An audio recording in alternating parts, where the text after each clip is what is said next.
One of my favorite memories from when I was a child was Smith Christmas, when my grandma and grandpa Smith used to invite the family down a couple weeks before Christmas, and we would celebrate together then so that we could get together with the other side of our families on Christmas Day.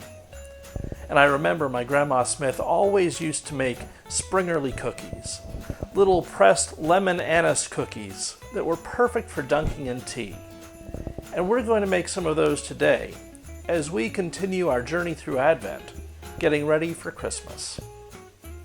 Several years ago, I asked my Aunt Peggy if she would send me the recipe that my grandmother used to use. And so she sent me this card, and you can see that it's all yellowed, but it's got her handwriting on it, and this is the recipe we're going to use today. But because Springerlies are such a great cookie for sharing, we're going to make a double batch. The recipe starts with beating 2 eggs until they're thick and lemon colored. And since we're making a double batch, we're going to go ahead and use 4 eggs.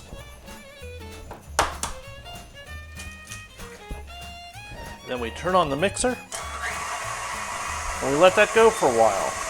The next thing that we do is we add the sugar.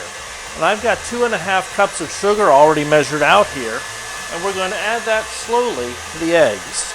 And then we're going to let that keep beating for 10 minutes so that the eggs and the sugar get all mixed up together and the sugar has a chance to dissolve.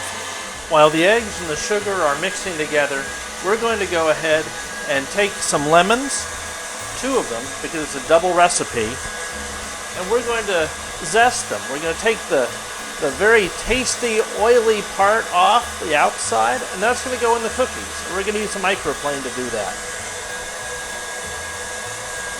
Now that the eggs and sugar are done mixing, and we have our lemons zested, it's time to bring everything together. So the next step is we take 5 cups of sifted flour,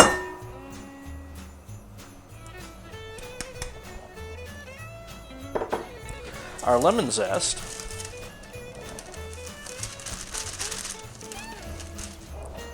one teaspoon of anise seeds, 1 teaspoon of baking powder, and 1 teaspoon of salt. We're going to mix that together.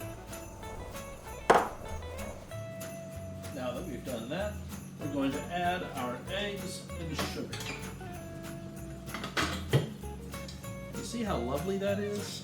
That nice light yellow color. We mix all of this together. I've been mixing this with a spatula, but the best thing to mix with is your hands. And I just washed these, so let's go.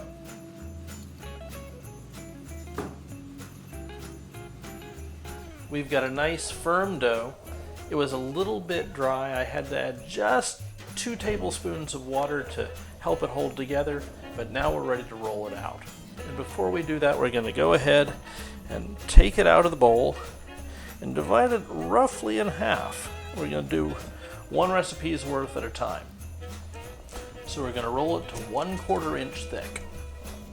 And now that we've got it rolled out, we let it sit here until it's dry on top. So some time has passed, and the rolled out Springerlie dough has dried. So it's dry to the touch, and it's time to press the shapes into the cookies. And there are 2 ways we can do that. One way is with this Springerlie rolling pin. You can see it's got shapes carved in it, so that when we roll it across, it'll leave those shapes in the dough. The other way is using a Springerlie board, like this one. This used to belong to my stepfather's mother, and we just got it not long ago, and so this is going to be the first time that I'm using it. So I'm going to try both ways and see how they come out. We're going to start by taking some flour and putting it across the top of our dough so that the board won't stick. You don't need too much, just enough to make sure that it's nice and dry. And we'll try with this board first. We're going to put the board down, press down really hard, putting all of my weight on this. So that's one way of doing it. And now we'll try rolling it.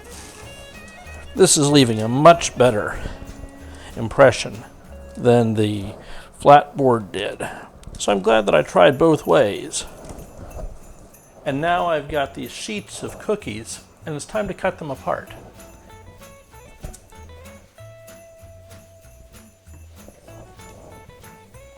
I've got the cookies cut apart and they're sitting on the tray to dry overnight.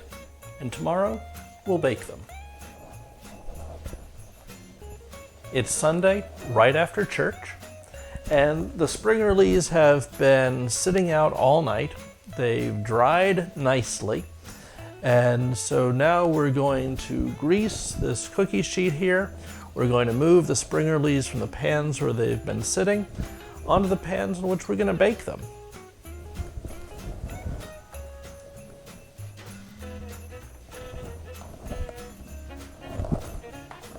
Now that we've got the cookies moved onto the baking sheets, we're going to put them in the oven for 30 minutes at 300 degrees.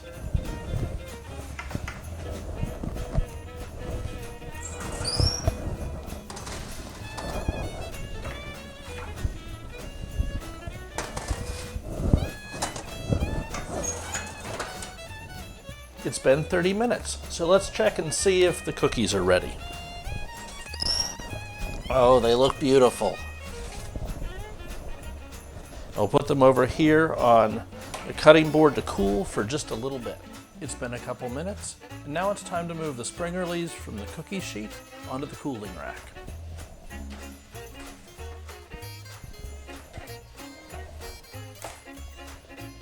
The Springerlies have been sitting here for a while and they are completely cool.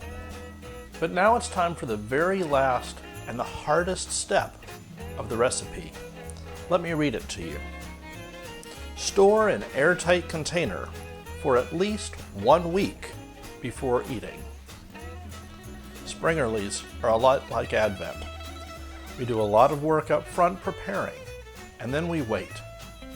And then we get to celebrate. So I'm going to put these in this jar. We're going to wait for a week. And then I'm going to enjoy them.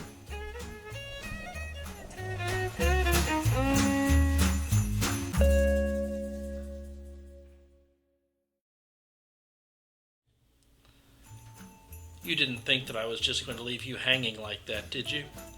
It's been 2 weeks instead of the 1 week.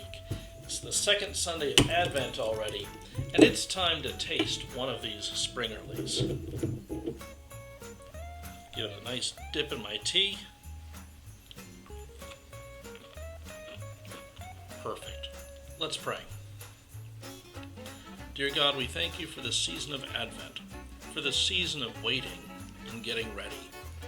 Be with us in the next weeks as we wait to celebrate Jesus' birth, and help us live as Jesus' brothers and sisters in the world. Amen.